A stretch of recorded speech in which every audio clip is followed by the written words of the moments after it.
जगतर नाथ जय जगन्नाथ। ये सब कौन कौन खाइबा आ आमे कुआड़े जाऊचु आसतु कहबी। तो ये थिला मो लाइफ रो गोटे बहुत ही टेंशन आउ गोटे जो कहा जाए ना इमोशनल मोमेंट, कारण मो लाइफ रो फर्स्ट एक्सपीरियंस करुची। माने मु दीटा पिला को नेकी एकुटिया जाऊची गाँ को। हस्बैंड जाऊ नहांती तो कहीं जाऊची आउ कौन कौन सब खाइबा पई आनीची वीडियो रे शेयर करबी। बहुत इंटरेस्टिंग वीडियो, प्लीज लास्ट पर्यंत देखिए। आ भल लगे प्लीज लाइक टे करके सब्सक्राइब निहाती करेंगे। आमर बहुत लेट नाइट ट्रेन थिला 12टा पखापाखि, तो आमको हस्बैंड ट्रेन रे बसई कि सब सेट कर दे कि से आमको छाड़ी की पड़े आसिले। बहुत राति होता तो आम शोईकी सीधा सका उठी पड़ेलु। से मु कहूँ कि चलो तुम मानक मु ब्रश करदेवी। तो फाइनाली मुझे समस्त को लेकिन आसी ब्रश करने से सब लाइन होकर ठिया होती, कारण बहुत ही जोर रे ट्रेन हलुला। खुशी लगुला कारण गोटे एक्सपीरियंस नुआ करुची। मन रे डर थिला, माने थाए ना टिके डर लगे ना। बहुत लंबा जर्नी थिला, किछि नले 32 घंटार जर्नी थिला सेतिपाई। किंतु ठीक अच्छी, ये भी गोटे मोमेंट बहुत एंजॉय करूँ। तो मु घर बन के आनी सका जलखिया पूरी को आलू कषा। से बुधवार थिला से मु बॉइल्ड एग भी नहीं कि आसती। तो मो पुओ को मु पूरी आलू कषा देदेली खाइबापी। झील पूरी आलू कषा खाइबनी से मुझे बॉइल्ड एग खुईदेवी। तो ये बहुत ही कह जाए ना गोटे बहुत अलग टाइप रो एक्सपीरियंस ला मु जोटा कि फील करी। मु फास्ट बहुत डरुली, किंतु मते धीरे धीरे लगिला कि नाई निज भितर जदि साहसटा अच्छी तो आम कि भी कर। तो फाइनाली मो झील को कहूँ आ गोटे जिनस मुझे निज एक्सपीरियंस रू कहूँ कि पिला मानकु नेकी जदि जर्नी करार अच्छे ना, तो आमको तांको एंगेजिंग जिनस सांगरे नबार अच्छे। जमती कि टॉय होगला कि बुक होगला, माने रियली मुझे फील कली ना मत टाइम जना ही पड़ला केतबेले बहुत सारा टाइम मोर एमान सांगरे फन करी करी पड़ेला, जोटा कि आम घरे मिस कर दो।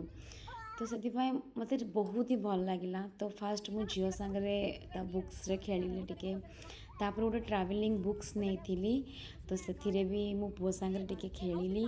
तो ये सब भितरे बहुत ही भल लगुला, माने मजा आसुला सब करने।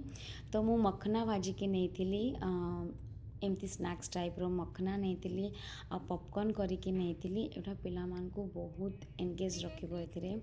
मो झील को पॉपकॉर्न बहुत पसंद, तो से पॉपकॉर्न खाई खाई तार बाहर को देखिए एंजॉय कर। समस्त बहुत फोन आसुला, कारण मु फास्ट टाइम जाऊँगी तो दीटा पिला को लेकिन। तो समस्ते खाली फोन करी करी पचारते सब ठीक अच्छे कि नाई, ठीक अच्छे कि नाई। या भितर ट्रेन भी लेट हो जाता, तो से भी आहरी समस्त टेंशन। से भाई भौणी किंतु तांकर मस्त खुशी थिले, भल से खेलुथिले, तांको किछि फरक पड़ू नथला। पापा को खाली मिस कर। खेला खेली सरला परे मो झील को निद आसी जाइथिला। तो एटी मो पुओ भी आसीगला ता टॉय नहीं कि से खेलवाई। तो ये भितर झील को निद आसला बोलिकी सी निदरे निदरे ता सांगरे खेलुला। तो आमे जाऊँ ओडिशा। ओडिशा जीवार मुख्य कारण होचे कि मो पुओर चुट्टी पड़ो माँ हिंगुड़ा पाखे मुझे चुट्टी जाची थी। तो से जाऊँगी, तो किछि दिन आगु जाऊँ ताकि आम घरे किछि टाइम स्पेंड करूँ और चुट्टी पकेला परे आसबू। और सबुठ बड़ कथा हस्बैंड को छुट्टी मिल नाथिला। तो तांको कारण से रिसेंट नवेम्बर मसरे भी आम जाइलु, तो झीवर मोर चुट्टी पड़ा। तो मुझे कहली कि मुझे नहीं जाऊँ चुट्टी पकई देकी आनी तार, कारण से बड़ ही जाऊँगी आउ से राजी हेनी आपको चुट्टी पकईवाई। तो ये झील ता पापा को मिस करता बोलिकी सी पापा पापा होता। तो फाइनाली आमर गोटे स्टेशन आसीगला, आई थिंक रायपुर थिला एटा। तो सी आम खाଇବା ऑर्डर कर देते, माने एबे तो चलची ना ट्रेन रे कि आम खाଇବା ऑर्डर करदेबू आसिले आम कैश ऑन डिलीवरी करूँ। तो सी ऑर्डर कर देते। तो ये कौन थी आसतु देखेबी। तो ये जेहेतु बुधवार थिला नॉनवेज डे थिला, तो मो पुओ को नॉनवेज बहुत पसंद, से गोटे प्लेट थिला चिकेन रो प्लेट थिला। माने चिकेन रे से राइस देथिला, फ्राइड राइस देथिला, नूडल्स देथिला, चिली चिकेन देथिला, ବର୍ଗର୍ ବି ଅର୍ଡ଼ର୍ କରାହେଇଥିଲା। ଓଭରାଲି ଖାଇବା ଭଲ ଥିଲା। ଆଉ ମୁଁ ମୋ ଝିଅ ପାଇଁ ଉପମା କରିଦେଇଥିଲି, ମାନେ ସୁଜିକୁ ଭାଜି ଆଣିଥିଲି ଆଉ ସେଥିରେ ଥର୍ମସରେ ଗରମ ପାଣି ଆଣିଥିଲି। ଗରମ ପାଣି ଢାଳିକି ସୁଜିକୁ ଭିଗେଇ ଦେଇଥିଲି ଆଉ ସେ ଭଲ ବତୁରିକି ଉପମା ହେଇଯାଇଥିଲା। ତ ମୋ ଝିଅ ତାକୁ ଖାଇଥିଲା ଆଉ କିଛିଟା ରାଇସ୍ ଖାଇଥିଲା। ତ ଖାଇ ପିଇ ସାରିଲା ପରେ ଆମ ମାଆ ଝିଅଙ୍କର ମସ୍ତି ଚାଲିଥିଲା, ଫଟୋ ଉଠେଇବା, ଷ୍ଟାଇଲ୍ ମାରିବା ସବୁ କିଛି। ମୋ ପୁଅ ଶୋଇପଡ଼ିଥିଲା ତ ଆମେ ମାଆ ଝିଅ ଫଟୋଜ୍ ଉଠଉଥିଲୁ, ଯାହା ଯାହା ଆମେ ସବୁ କମେଡ଼ି ଜିନିଷ କରିକି ତା ପାପାକୁ ଭିଡ଼ିଓ ଦେଉଥିଲୁ। ତ ତାପରେ ଫାଇନାଲି ମୋ ଝିଅ ବି ଶୋଇପଡ଼ିଲା। ତ ମୁଁ ଟିକେ ମୋ ପାଇଁ ଟାଇମ୍ ବାହାର କରିକି କଫି ପିଉଥିଲି। ମୋତେ ଭଲ ଲାଗେ ଏମିତି ଟ୍ରେନରେ ଚା କଫି ପିଇବା ପାଇଁ। ତ ମୋ ପୁଅ ଉଠିଲା ପରେ ମ୍ୟାଗି ଖାଇବାକୁ କହିଲା, କିନ୍ତୁ କପ୍ ମ୍ୟାଗି ଆସିଲାନି। ତ କ୍ୟାଟରିନରେ ହିଁ ସେ ଯେଉଁ ମ୍ୟାଗି ବନେଇଲା ତା ପାଇଁ ନେଇଥିଲି। ତାପରେ ଆମେ ଗୋଟେ ଷ୍ଟେସନରେ ପହଞ୍ଚିଲୁ, ମୋର ଏବେ ନାଁ ମନେ ପଡ଼ୁନି। ତ ଏଠି ବି ହଜବେଣ୍ଡ ଆମ ପାଇଁ ଅର୍ଡ଼ର୍ କରିଦେଇଥିଲେ। ତ ଏଠି ଅର୍ଡ଼ର୍ରେ ଆସିଥିଲା ଆମର ଟାକୋସ୍ ଆଉ ଷ୍ଟଫ୍ଡ ପିଜ୍ଜା ଆସିଥିଲା। ଆପଣମାନେ କହିବେ କି ସବୁ ଅନହେଲ୍ଦି ଖାଇବା, କିନ୍ତୁ ଦିନେ ଅଧେ ଚଳେ, ଯେହେତୁ ବାପା ଆସୁନଥିଲେ ବୋଲି ସାଙ୍ଗରେ, ତ ସେ ସବୁ ଅର୍ଡ଼ର୍ କରିଦେଉଥିଲେ ତାକେ ପିଲାମାନେ ଖୁସିରେ ଯାଆନ୍ତୁ। ଖାଇ ପିଇ ସାରିଲା ପରେ ମୋ ଝିଅ ବହୁତ ସମୟ ଖେଳିଲା।